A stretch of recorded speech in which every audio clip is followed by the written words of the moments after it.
Da la impresión de que no guardé ese ejemplo, el que estábamos haciendo aquí.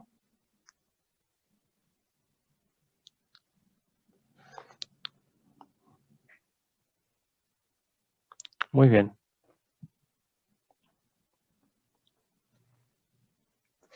Si recuerdan, la clase pasada estábamos viendo cómo traducir del capítulo 6 que ya habíamos hecho, cómo traducir este ANOVA, y creo que tenemos un pizarrón. Vamos a buscarlo.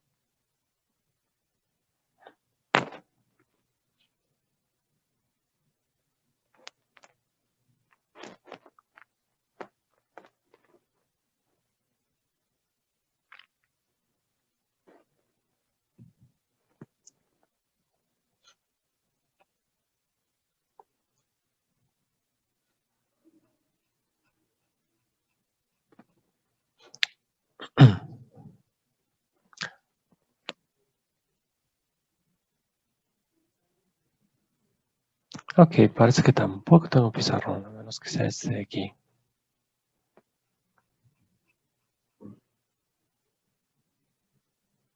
No, esto fue lo anterior, que estaba explicando por qué queremos llegar a una zona de optimización.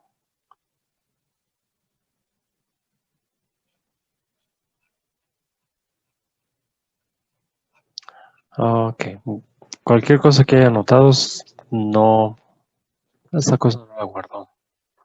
Que estos son matemáticas, estos son fenómenos.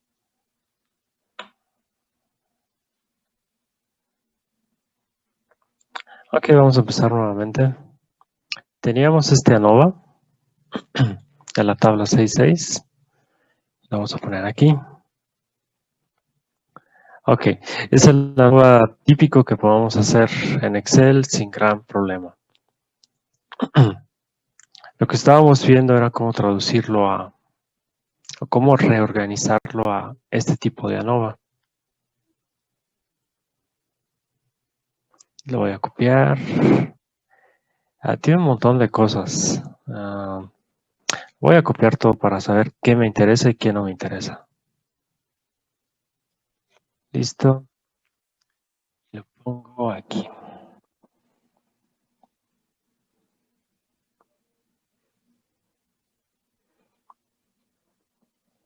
Un poco más grande. Listo. En gris es el ANOVA típico que ya sé hacer en Excel. A la derecha está el ANOVA que es este mismo gris, fue lo que vimos en la clase pasada, pero que puedo reorganizar en esta forma. ¿Cuál es la diferencia ahora?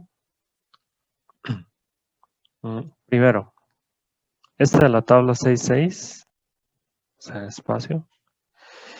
Y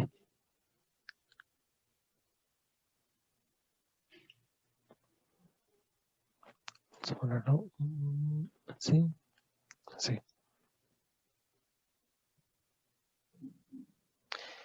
Ok, estos 15 datos vienen de, ya sé que es si estoy viendo A, B, C, son 3 factores, entonces es un 2 a la 3, ¿sí?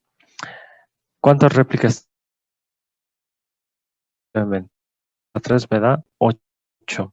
Aquí tengo 15. Yo sé que esos 15 es un total menos 1. Entonces eso quiere decir que el total son 16. 8 contra 16, lo más seguro es que tengo un 2 a la 3 por n, donde n es igual a 2. Tengo 2 réplicas, ¿sí? Y el ANOVA funciona sin problema. Luego, este ANOVA me ayuda a decidir qué términos son importantes en un modelo de primer orden. Entonces vemos que este es importante, este y este. Son solo 3.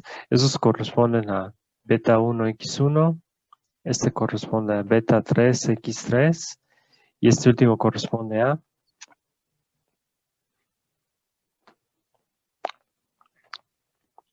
beta 1, 3 para x1, x3. Y se ve que todo lo demás podría no interesarme. ¿Sí? Ok.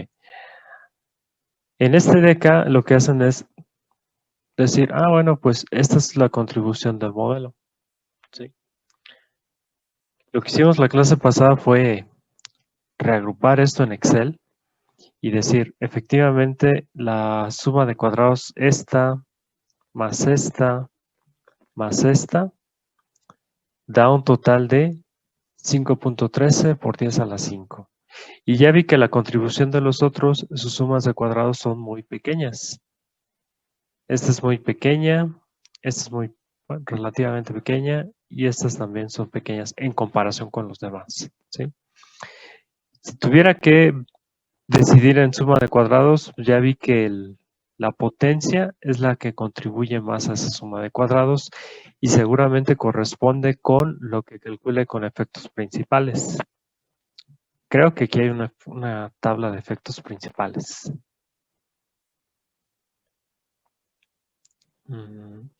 Aquí está. Esta la puedo copiar y esta la puedo pegar acá.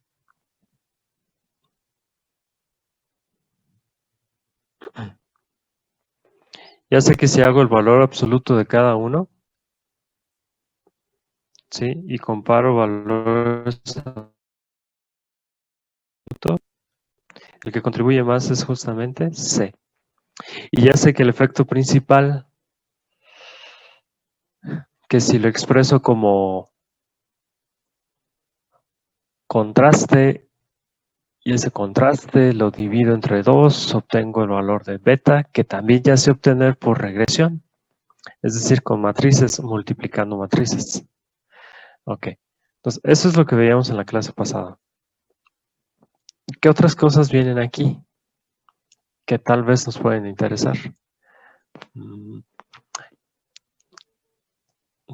En principio puedo calcular R cuadrada. R cuadrada yo sé que es lo más... R cuadrada tendiendo a 1 en una línea de calibración que hago en laboratorio es lo mejor. Aquí tenemos varios tipos de R cuadrada porque, como les comentaba, cuando un modelo es lineal, calcular una R cuadrada es, obvio. Cuando un modelo no es lineal, y en este caso da la impresión de que por esa contribución mi modelo ya no es lineal, entonces la R cuadrada que puedo calcular es una estimación, ¿sí? Hay libros que le llaman pseudo R cuadrada. Ok. Luego, esta parte de el siguiente bloque, este. Estos son justamente el valor de cada beta. Ya sé que este es beta 1, ese que es beta 3 y ese que es beta 1, 3. ¿Sí? Ok. Aquí calculan otras cosas como error estándar, etcétera. Sí, el error estándar se ve que es lo mismo en todos los casos. Y como esto lo hace un programa, el programa calcula más cosas. ¿Sí? La siguiente parte. Esta es la ecuación final en términos de factores codificados. Esto es, ya vi que esta beta 1 de menos 50 corresponde con esta de menos 50.81. ¿Sí? Es un resumen de los factores. Aquí está otro resumen de los mismos factores, pero no codificados. ¿Sí? Entonces tienen valores más grandes, más diferentes, y yo sé que estos dos de aquí no son lo mismo. Porque acá estoy pensando en más 1, menos 1, y acá estoy pensando en el valor de cada cosa, ¿sí?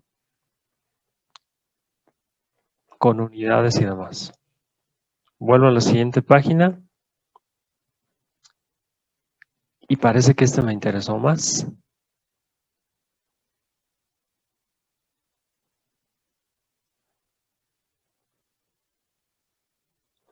Lo puedo copiar igual. Y lo vamos a pegar del otro lado.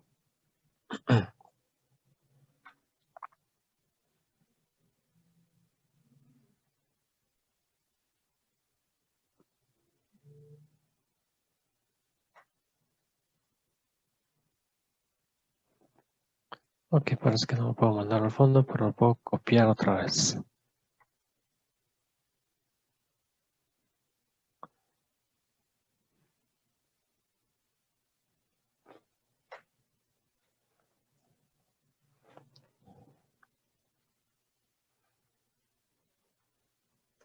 En el Excel que estábamos resolviendo la semana pasada, que era básicamente replicar esto de aquí, ¿sí?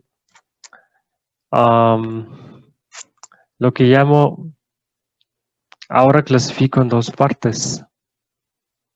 Modelo, que yo sé que la sumatoria de estos tres, ya sé que estos tres sumados, los pongo hacia acá. El residual, en el residual puse todo lo demás, todo lo que ya no ajustó. ¿A quién puse en residual? Lo voy a buscar aquí. Justamente a 126, 18, 2400 y 217. ¿Sí? Estos cuatro los reclasifiqué como residuales. ¿Sí? Ok, pero como falta de ajuste. Aparte tengo el error puro. El error puro es este de aquí.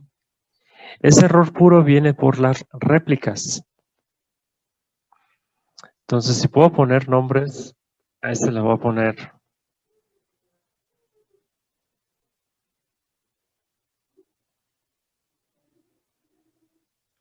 las betas que no contribuyen.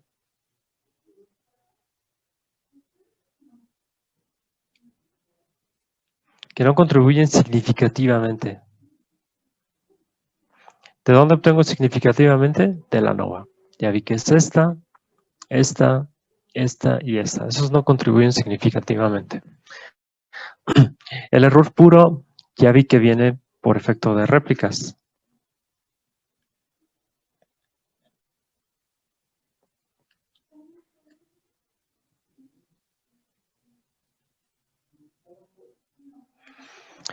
Y seguimos con la... Ok, es el error puro. Y aquí estiman una R cuadrada de... Si se fijan es de 0.96 y si la comparo con la otra es de 0.96. ¿Sí? Lo que hicimos en Excel era calculamos un coeficiente de correlación entre una columna y otra columna. Ese coeficiente de correlación es o tiene que ver con R cuadrada, pero no es exactamente el mismo valor. ¿Sí? Y se acuerdan, comparando los coeficientes de correlación, el de todo el modelo me daba un 1.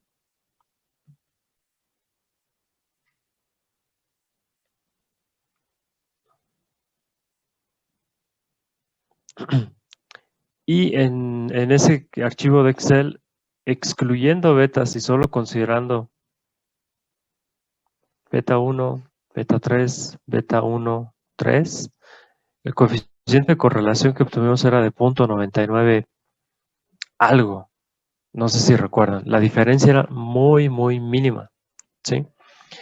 Si comparo 0.9661 contra 0.9608, la diferencia entre los dos sigue siendo mínima. ¿Sí? Ok. Aquí los coeficientes se ve que siguen siendo los mismos. ¿Sí? Para valores codificados, sí, estos dos son igual. Para valores no codificados, son estos. De hecho, es no codificados. ¿Sí? Eso hicimos en el archivo de Excel que en algún lugar está o no lo guardé. Volvemos a la pregunta original.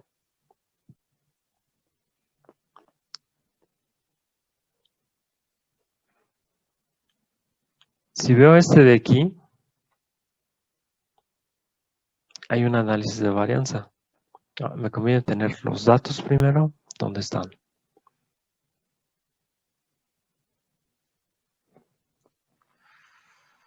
Datos. Tengo esta tabla.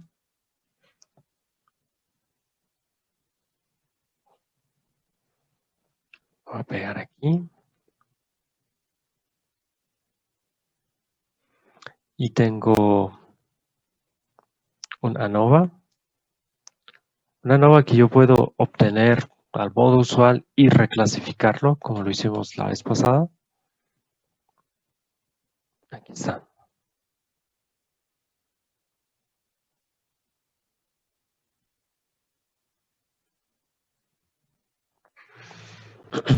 Yo pudiera proponer mi propia ANOVA. Vamos a poner este abajo.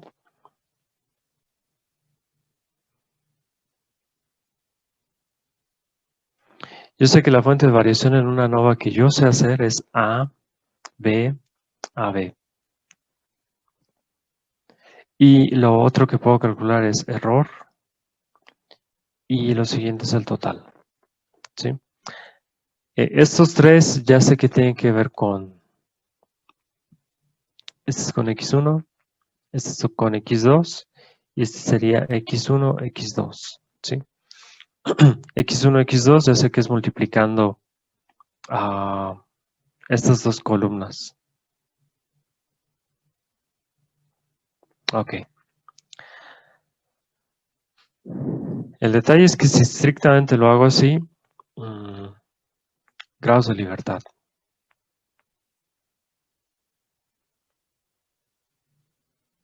Lo que sigue en el...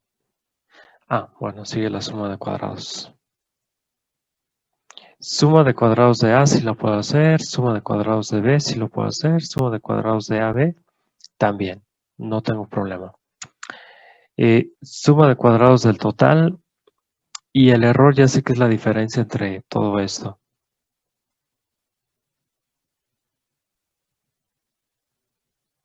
Es, de hecho tendré que escribir SST menos la suma de todo lo que está acá arriba. Ok, entonces ya sé calcular grados de libertad.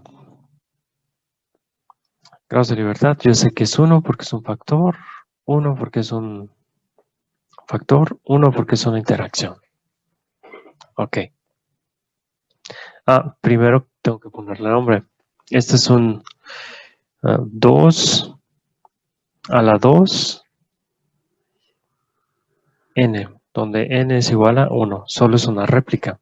¿Sí?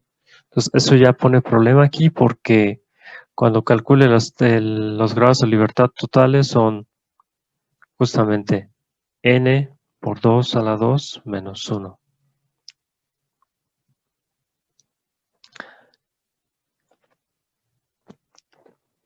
¿Sí, no? Y esto me da, esta parte de aquí me da un 3 contra 3 que tengo acá y entonces el error se queda sin nada. ¿Sí? Agregamos ensayos al centro para tratar de lidiar con esta situación. Entonces esos ensayos al centro los pongo así. El libro debe tener su propia notación. Entonces ya sé que es un 2 a la 2 con una réplica y 5 puntos al centro. ¿Sí? Los 5 puntos al centro me ayudan a calcular cosas. Ahora sí puedo comparar ANOVAs.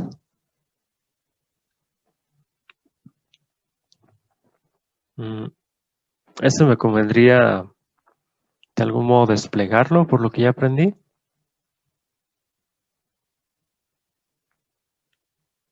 Fuente de variación. Ya sé que modelo. El modelo va a tener A y B. ¿Sí? Luego sigue residual. Vi que aquí están clasificando a AB, la interacción. Ok. Luego, viene una cosa que le llaman cuadrático puro. El cuadrático puro es de estos centros. ¿Sí? De hecho, hay una ecuación para calcular la suma de cuadrados de un cuadrático puro. Vamos a hacerle, bueno, este.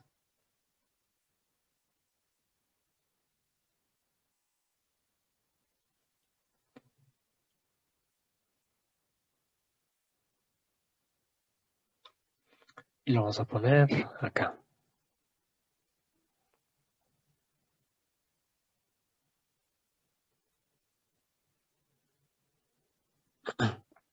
Nuestro cuadrático puro lo puedo estimar. Ya vi que ese 40.42 es básicamente beta 0. Y ya vi que ese 40.46 es básicamente el promedio de todo esto. ¿Sí? La ecuación que tiene y el promedio de los del centro, Y barra con C es el centro. El número de datos en el centro son ¿cuántos? Aquí son 5, ¿sí? Los otros. El número de experimentos del factorial, ¿cuántos son? Son 4.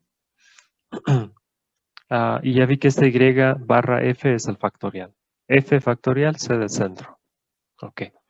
Entonces, esto de aquí me ayuda a calcular esto que llaman cuadrático puro. Ok. ¿Qué falta? ¿Cómo calculo el total? Pues bien, vamos a ver qué sí puedo calcular. Modelos sí puedo calcular. Entonces, este y este.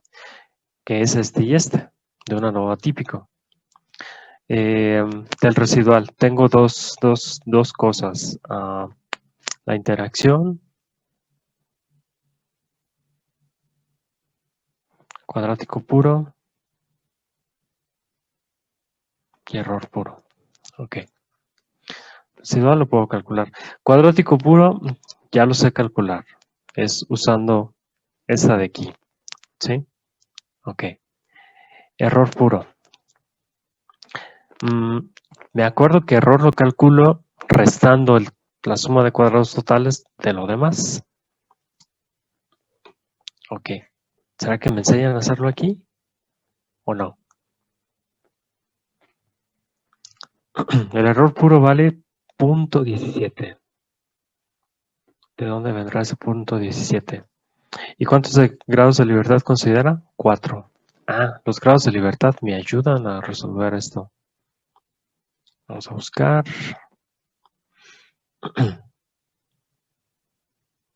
Grados de libertad. Estos dos de aquí corresponden con estos dos de acá. Ok. Interacción es este de aquí. Y ya sé que es este de acá. Nota a pie de página. Modelo.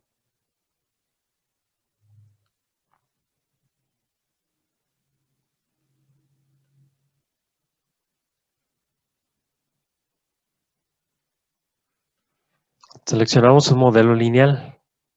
Porque es justamente el modelo lineal el que me ayuda a avanzar en esto que llaman camino de la etapa ascendente. ¿Sí? Si ven este gráfico, es x1 contra x2 y hay una respuesta. Cada línea diagonal representa el modelo y su valor que vamos a encontrar sobre esa línea diagonal. Esto de aquí, y es nada más para dar énfasis, ¿por qué escogimos un modelo lineal? Vamos a poner acá.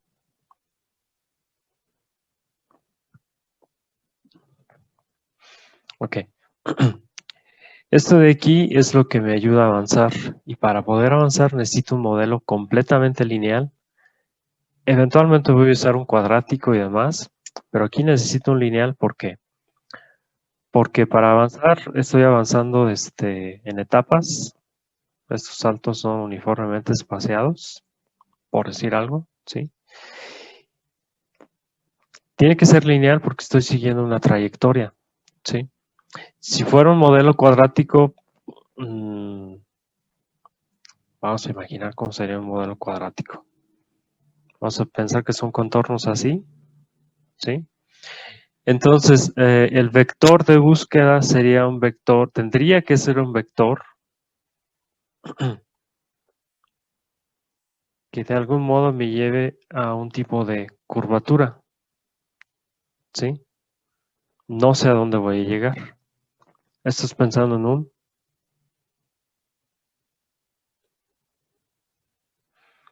¿Lo puedo hacer? Posiblemente. ¿Me interesa? No. Mi enfoque es este, un modelo lineal. Entonces necesito que esto me guíe. Ok.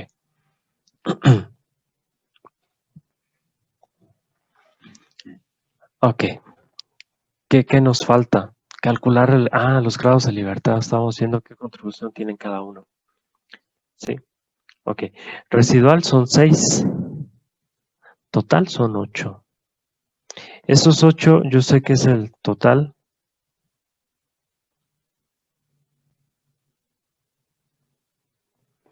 ¿Cuántos números de ensayos tenemos? 9. Entonces, 9 ensayos totales, es decir, los 9 datos, las 9 respuestas que tenemos menos 1, me dan 8. Ok. El modelo, si no lo hubiera elegido lineal, esta interacción la envío hacia acá. ¿Sí? Pero ya hicimos ya nos acordamos por qué si lo queremos lineal. ¿Sí? El error puro son 4. Da idea de que esos 4 tienen que ver con estos de aquí. ¿Cuántos tengo? 5. Le resto 1, me quedo con 4. ¿Sí? Entonces necesito saber calcular. Los 4 factoriales están en las esquinas. Este recuadro, por ejemplo, 6, 7. Y lo vamos a poner por acá.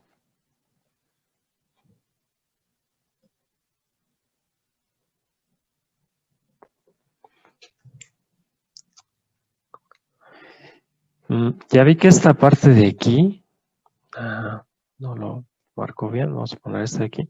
Ya vi que esta parte de aquí pues, es prácticamente esta de acá, ¿sí o no? NF, NC, la diferencia de promedios al cuadrado entre NF, NC. Entonces, este capítulo 6 me enseña a calcular la suma de cuadrados del cuadrático puro, que ya vi que está aquí. Ok. Señalarlo así.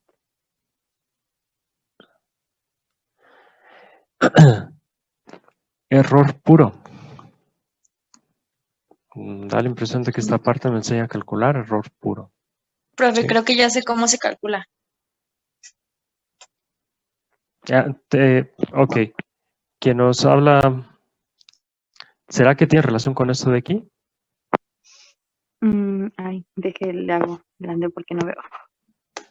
Mm, pues no sé. Ahorita lo que hice fue restar de la tabla de 11.2, Ujú. resté el residual, puse residual menos la suma de la interacción y del cuadrático puro. Para Y ya encontrar el error puro. para encontrar el error puro. Ya, pero eso es usando los datos de la tabla 11.2.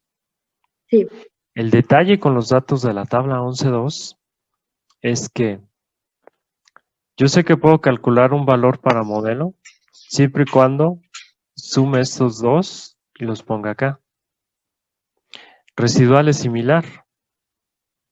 Primero encuentro todos los valores que necesito, los sumo y yo sé que eso tiene que dar con residual.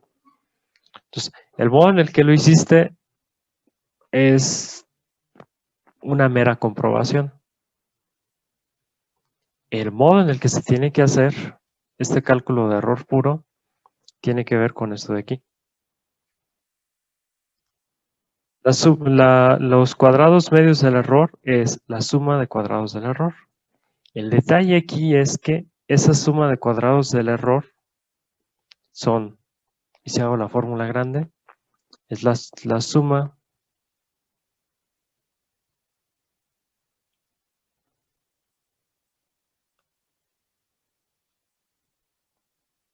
¿sí? Divido entre,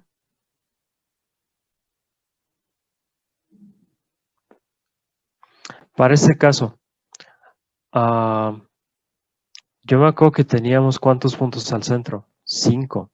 Menos 1, ¿cuánto me da? 4. ¿Este 4 corresponde a este de acá? Sí. Esta parte de arriba. Esta parte de arriba es la suma de cuadrados del error y lo acabo de dividir entre grados de libertad del error. ¿Sí? La suma de cuadrados del error es comparar cada dato experimental. ¿Cuántos datos experimentales tenemos? Es una Y. Contra el promedio de los 5 datos del centro. Yo sé que esta de aquí es un promedio de, no lo quiero escribir mal. Yo sé que esta YC promedia ¿cuántos valores? 5. Esta YI, ¿cuántos valores considera?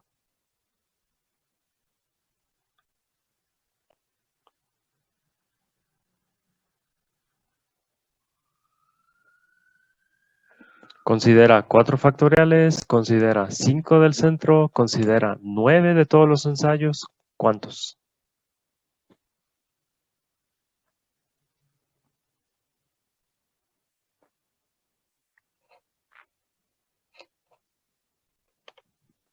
¿Son los 9? Vamos a hacerle más caso a la fórmula.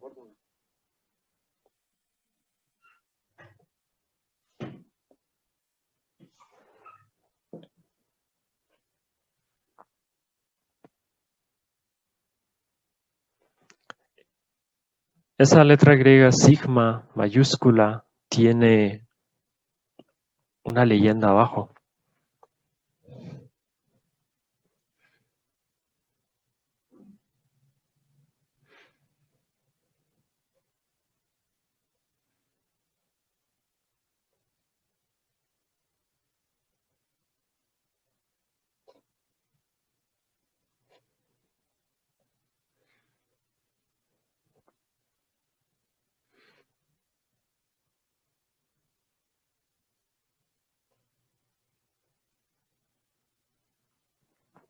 No, estamos buscando el ejemplo del capítulo 10.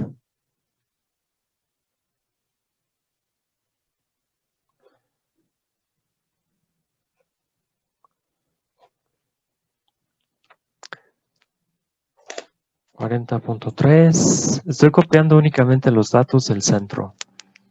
40.5, 40.7, 40.2, 40.6. Ok. Todos estos son del centro. Aquí puedo hacer un promedio de todos estos. Listo.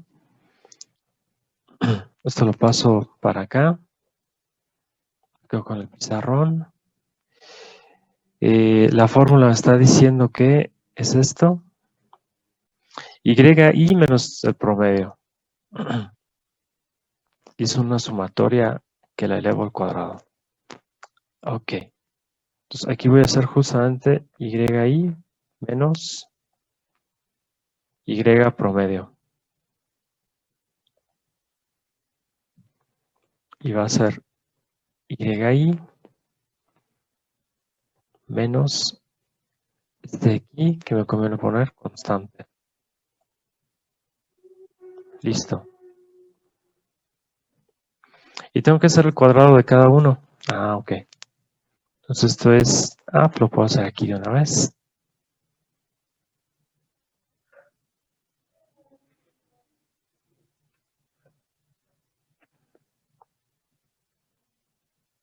Listo. Aquí puedo obtener una sumatoria. Listo.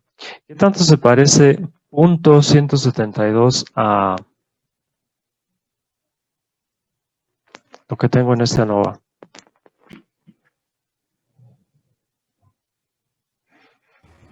Pues es el mismo valor. Porque le hice caso a la fórmula, ¿verdad? La ecuación indica la sumatoria de los puntos al centro, es decir, cada y es cada punto al centro. ¿Cuántos son? 5 puntos al centro. ¿Contra quién los comparo? Contra el promedio de esos 5. ¿Sí? ¿Los divido con quién? Contra esos puntos al centro menos 1, que yo ya sé que esa n menos 1 me da grados de libertad. Son 5 al centro menos 1 me da 4. ¿Por qué? Porque esos son los grados de libertad del error. ¿Sí?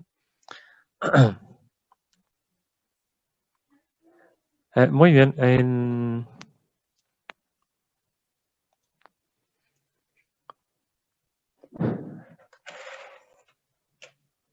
Facultad de Ciencias Químicas requiere que tengamos un control de asistencia. Entonces, por favor, en el chat, escriban hola, presente, algo entre esas dos cosas para tener un registro de su asistencia al día de hoy. Aquí tenemos 20 participantes, uno de ellos soy yo, entonces tenemos 19 en este conteo.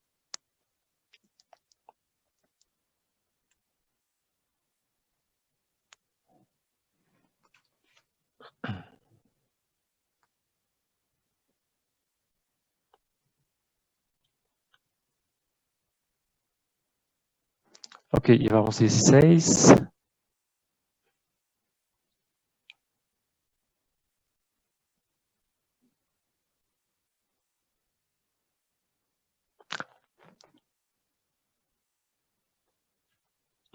$18. Esto es, falta una persona nada más.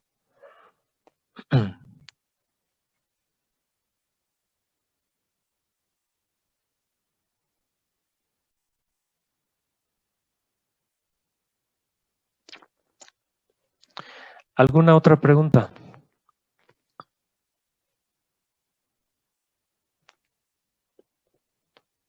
En resumen, si no tengo réplicas, pero tengo datos al centro, puedo usar esos datos al centro para calcular un ANOVA similar a los que ya sé calcular, pero ya sé que es diferente, ¿sí?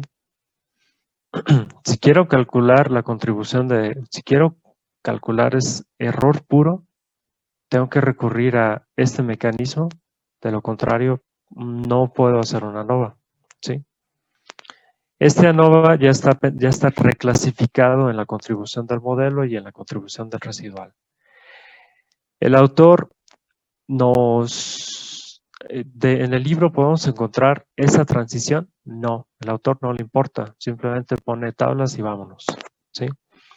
Lo que tenemos que hacer es, justamente con una ANOVA que yo ya sé hacer contra una ANOVA que el señor presenta de algún programa estadístico, es saber relacionar de dónde viene cada cosa, que fue lo que hicimos el viernes y continuamos haciendo hoy, ¿sí? Ok. Ahora, spoiler alert, lo más típico es este tipo de caso, donde tengo una réplica de cada cosa, no 2, ni 3, ni 4, porque la empresa no tiene el lujo de gastar en réplicas, y nada más me dicen, haz el número mínimo de ensayos, en este caso, ok, factorial 2 a la 2, son 4 ensayos, una sola réplica.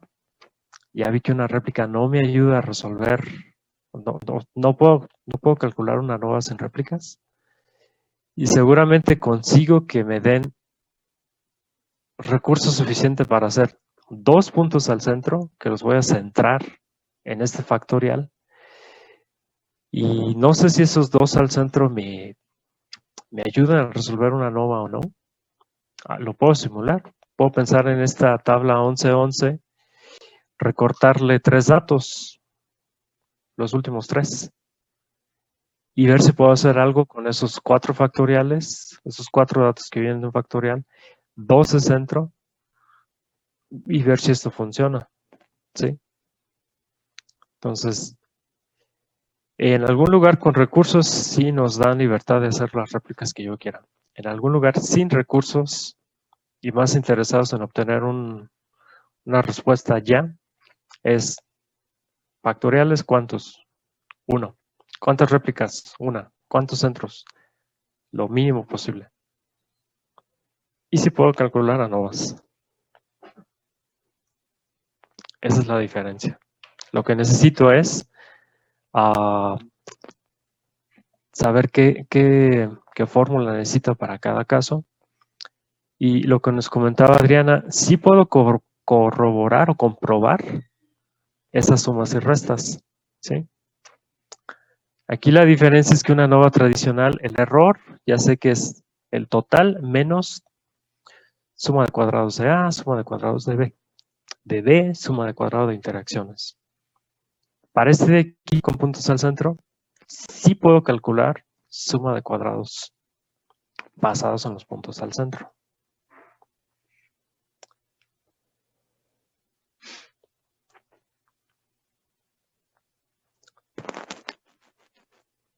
¿Alguna otra pregunta?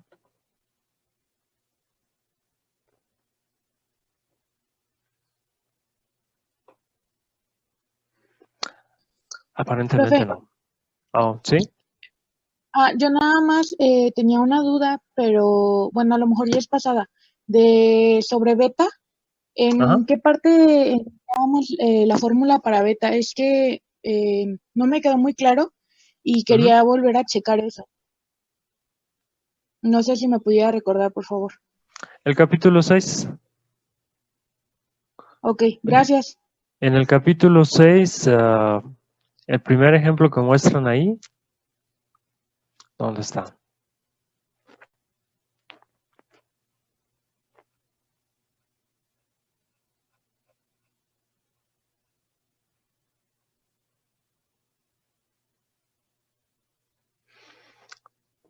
La página 238 me dicen cómo obtener una superficie de respuesta y básicamente el efecto principal entre dos es el valor de beta.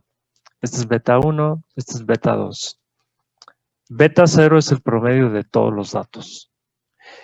Luego, el capítulo 10. ¿Dónde está el capítulo 10? El capítulo 10 me enseña a obtener beta 0, beta 1, beta 2, las que yo quiera, haciendo regresión. ¿Cómo le llaman ellos? Simplemente regresión. Aparentemente es regresión lineal. ¿Sí? Es el capítulo 10.2. ¿Sí? Que son fue el bloque de tareas anterior que hicieron. ¿Sí? Eso me ayuda a estimar beta. Puedo estimar beta de una forma o de otra. La más conveniente es haciendo el capítulo 10, porque puedo estimar betas de datos no necesariamente dentro de un factorial. ¿Sí? Sí, profe, muchas gracias. Muy bien, 10 en punto. Nos vemos el miércoles.